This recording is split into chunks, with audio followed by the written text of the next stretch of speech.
నిన్నటి అర్ధరాత్రి అందరూ నిద్రలో ఉండగా పెద్ద మంటలతో ఇళ్ళు తగలబడటం జరిగింది.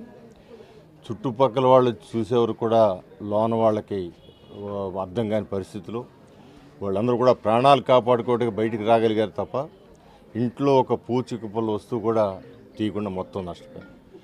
ఒక భార్యాభర్తలు అయితే బీసెంట్ రోడ్లో బట్టలు అమ్ముకుంటూ ఇంటికాడ ఆ మిస్సెస్ ఆయన సతీమణి అమ్ముకుంటూ ఇంట్లో బట్టల స్టాక్ కూడా ఉంది.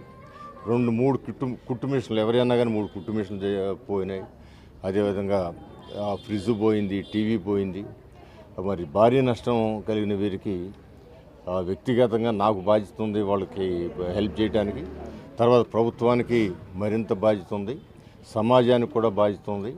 అందువల్ల తప్పకుండా వాళ్ళకి జరిగిన నష్టం మొత్తం పూడ్చే వరకు కూడా నేను ముందుకు వెళ్తానని ముఖ్యమంత్రి గారి దృష్టికి విజువల్స్ అన్నీ కూడా చూపించి ఆయన చేత ఎంతవరకు ఇవ్వగలిగితే అంతవరకు ముఖ్యమంత్రి సహాయాన్ని తీసుకొస్తాను. నేను వ్యక్తిగతంగా ముగ్గురికి 360,000 ఇవ్వడం జరుగుతూ ఉంది, 1,80,000 రూపాయలు ఇవ్వడం జరుగుతోంది.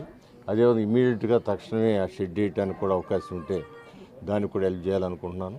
ఏదేమైనా కూడా వాళ్ళని ఓదార్చడం జరిగింది. ఆ తల్లులు ముగ్గురు కూడా తీరని బాధతో ఒక ఆయన అయితే పిల్లడ చదువుల కోసం తెచ్చిన ఫీజులు కట్టాల్సిన వాళ్ళ 2 సంవత్సరాల ఫీజు కట్టడానికి డబ్బులు కూడా అక్కడ కాలిపోవడం జరిగింది. వాళ్ళకున్న చిన్న బంగారు వస్తువులు అవి కూడా టోటల్గా మొత్తం వాళ్ళకున్న ఎసెట్లన్నీ కాలిపోయాయి.